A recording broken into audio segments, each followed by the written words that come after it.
Narcissistic mom and jealous sister tried to trick my husband into leaving me for my infertile sister. Their plan was for sis to marry him, take my kids, and cut me off. My life is just so messed up.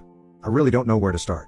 I had an abusive childhood and it took me 20 years to get over it, but now it feels like I am back to square one and would have to start the healing journey again. I am 31F. My mom has been abusive crap ever since we were born. We are 3 siblings: I, brother, 29M, sister, 28F. Our dad left mom when I was 5 after a massive blowout. Mom always had anger issues and she would go nuts even at minor inconveniences. The earliest memory of my childhood is the physical fights between mom and dad. Mom would throw things at him and he would try to dodge it initially, but after being hit and hurt he would also throw stuff at mom. It might sound funny to some of you, but watching this as a kid is shit scary. They would get hurt, and sometimes bleed. It was so traumatic for us to watch this fighting match between our parents. Most of these fighting nights, we would cry ourselves to sleep. Then one day, dad left. I don't even remember which was his last hug before leaving. After that, our life became more terrible. Until now, the man in the house was our dad and we didn't feel threatened.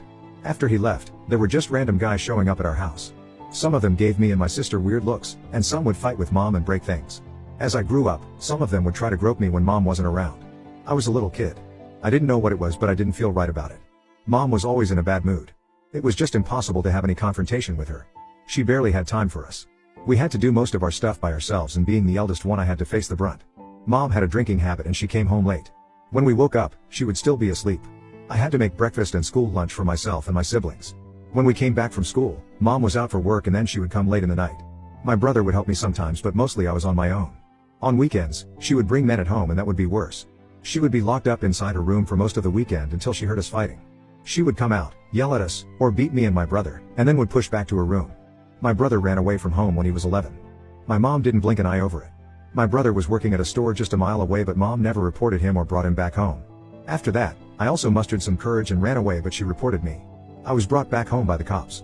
I tried to tell the cops that I didn't want to be home, but I was too scared to tell them the whole truth. When my sister turned 12, she also ran away with her 18-year-old boyfriend. Again, mom didn't report to the cops. I was 15 and I got rebellious. I fought with mom as to why she would let others move out but not me. She shed fake tears and said I was her favorite child and she can't live without me. But the truth was, she didn't let me go because I was taking care of the house, making dinners and breakfast, cleaning the house, and doing other household chores. She was exploiting me, whereas my brother and sister were of no use to her, so she got rid of them. I was dumbass to not realize this earlier. So, I just ran away from the house and just vanished. It's been 15 years since then. I have never seen my mom's face again. Now, I'm married and have 2 daughters. Sometimes, when I look back, I cannot fathom how could my mom let those things happen to us. I mean, I am so protective towards my girls. I am always vigilant even when they are around their grandfather and uncles. I have been in touch with my siblings since I got married 10 years ago. My brother is also married but has no kids, while my sister is single. My brother is in low contact with both of us and only calls/texts on important occasions. When my first daughter was born, my dad texted me. Apparently, he had been following all of us on social media through a fake account. He called and apologized for abandoning us. Initially, I was mad at him because he freed himself while leaving us in hell. He said he had no choice but to run because he was done with mom's abuses and violence. He had a choice. He could have reported mom and got our custody, but he chose to run away from his responsibilities. I was seeking therapy all this while and eventually, I got over it and forgave him, but I'm in minimum contact with him, just a few emails/phone calls in a year. I am closer to my sister and we talk more often, maybe once a month or sooner. We 3 siblings look out for each other in times of need. 5 to 6 years back, mom reached out to all 3 of us and said we should reconcile. My brother slammed the door in her face and said he had no business with her. I did not answer her calls/texts. She didn't show up at my door. However, my sister chose to reconcile with mom. She said she wanted to get over it and her therapist told her that forgiveness and reconciliation are one way of healing from past trauma. I don't know how true it was or how much it has worked for her, but in my case, I was adamant about not having mom back in my life. Next month is mom's 50th birthday and my sister came to me with the proposal of reconciling with mom. I was shocked at her request because she knows what pain I have been through. Surely my brother and sister also had a painful childhood, but they had me as the protective shield. I made them food, did their laundry, cleaned them up, and looked after them. I had no one doing it for me. I was the one who suffered the most. I asked my sister if she remembered how mom used to beat me even though I did all the household work. She said she remembers everything, but it's time to erase those sad memories because mom is a changed person now. I said I was not going to reconcile. She got mad at me for still holding a grudge against mom. I asked her if she had forgotten what I had been through. She says she remembers every bit of, and it was horrifying back then, but we should forget about it. It's been so many years now. She says I'm being dramatic and exaggerating the entire stuff. She is like, everyone goes through this stuff but no one takes the grudge to the deathbed like you are doing. You are blowing it out of proportion and unnecessarily giving air to your feeling of hatred towards mom. I tried to make her understand that it was so difficult for me to come to terms with my past, and now she wants me to reconcile with the same horrendous past. She said we are family and that's what a family does, forgive each other. She is trying to guilt trip me that I am being unreasonable for holding on to the past. She's mocking me, saying my therapy had been a waste of money because I'm still not over my past. I discussed this with my husband and he is also asking me to move on and reconcile.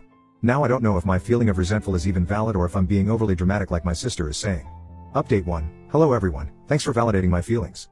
It was reassuring that I am not the only one who has faced this kind of rough childhood and definitely not the only one who is holding this up. Everyone who said that they have been through this, I am sorry guys. It's a terrible thing to experience. Hope you all come strong. And you guys are right, I don't need to explain my feelings to everyone. Not everyone is going to understand it even though they might have witnessed my turmoil. My sister and I usually talk over the phone and rarely meet because she lives 4 hours away. 2 weeks back, she showed up at my house unannounced. She hugged me unusually long and said she missed me. I asked her what's the matter. She said nothing, it's just the sisterly love. For the whole time, she was circling back on the topic of family, importance of forgiveness, and how families should have each other's back. I said, wait a minute, if you are trying to manipulate me to reconcile with mom, then that's not happening. She tried to be mom's advocate and said, mom misses you so much, why do you have so much hatred for her when all of us have undergone the same traumatic childhood? I said I'm not responsible for how others feel about their experience, but I am not letting this go. Besides, my brother has also not resumed contact with mom, so why am I only the bitch for not having mom back in my life? She said it was because mom wanted to be around her grandchildren and I was the only one who had children among our 3 siblings. I said I'm still not sold. The woman who was so reckless with her own children, how could she be trusted with her grandchildren? Moreover, if mom misses me so much, then why has she never contacted me? She asked me if mom contacted me, would I forgive her? I said I don't know and I really didn't want her to contact me, so dropped the idea of sending mom to my door. She stood up and said I'm such a bummer. My husband was in the living watching TV with the girls. While leaving she went to him and said, how are you putting up with this woman, she's such a dud. They both chuckled. I gave him a look and she said she was just being funny. As my mom's birthday approached, my sister pestered me to show up at the party, but I set my foot down and said if she insisted any further, I was gonna cut her off too.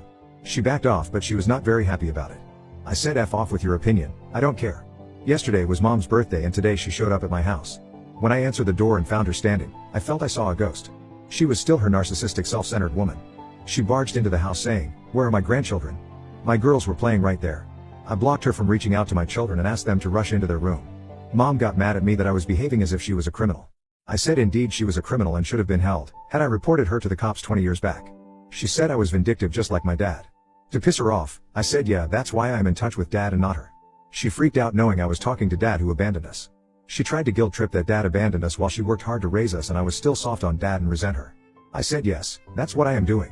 She called me an emotionally weak person and said she was only there for her granddaughters. I said I am not letting my daughters meet such a cruel woman who let her children get groped by her boyfriends. She got offended at this and started shouting at me.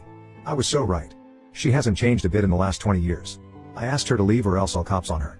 She left with a bitter face. This happened like 4 hours ago and I am still mad.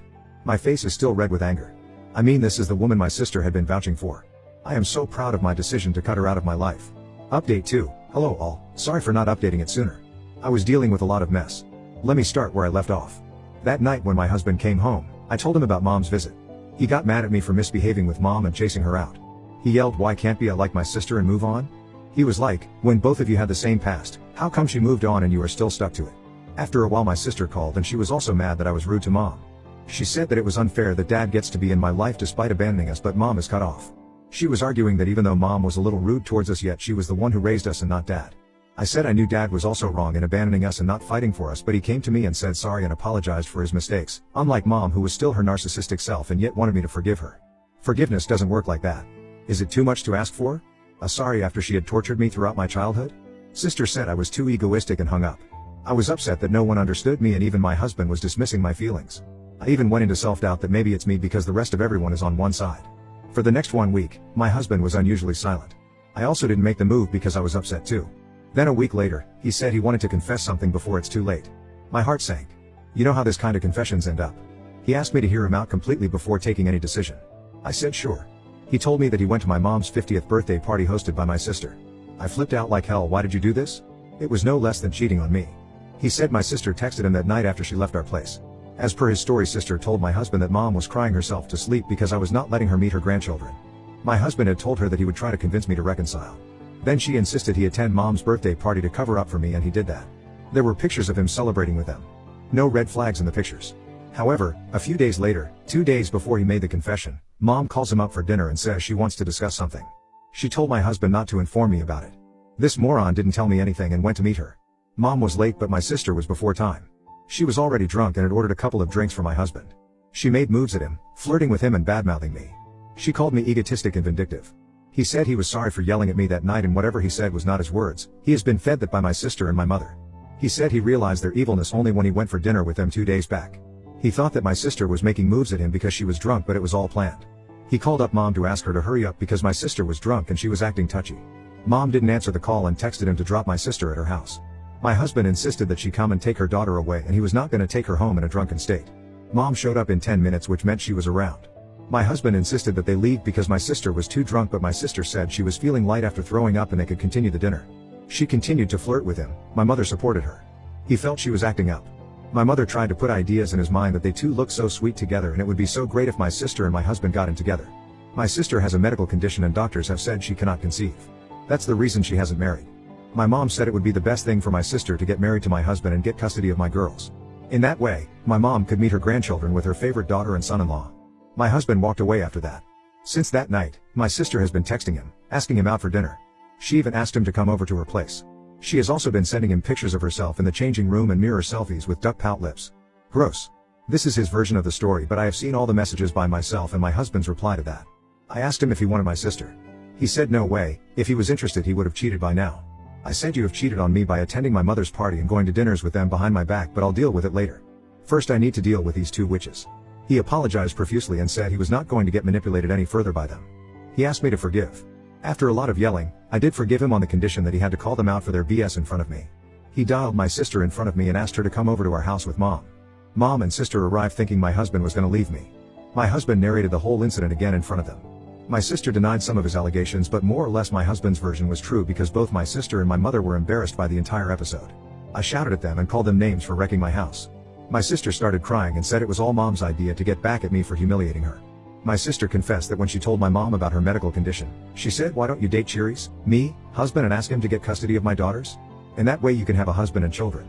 They had a full-fledged plan to prove me an insolent and irresponsible mom. My mother planned to make my husband cheat on me, and in a fit of rage I would do something outrageous and they would use my anger against me in getting the custody. My mother sat there frozen like a rock solid. She whispered to my sister that she had done everything to make her, my sister's, life better. My sister yelled that this was not to make her life better but to make my life miserable. She had always hated me and this time she went too far to destroy my life. I chased both of them out of my house. Mom got up and left without a word, but my sister held my hands and cried. I said, "I don't have any soft corner for your tears. You're not 13 yo that got manipulated by Mom. You also had an evil heart and that's why you went behind my husband." She cried and promised that she wouldn't do this again, but I cut her off.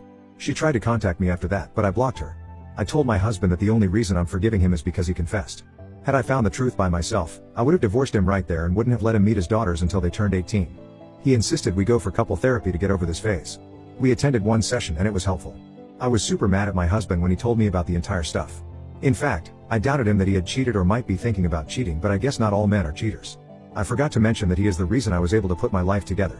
After running away from home, I used to work at his dad's store, and since then he and his parents have been my family.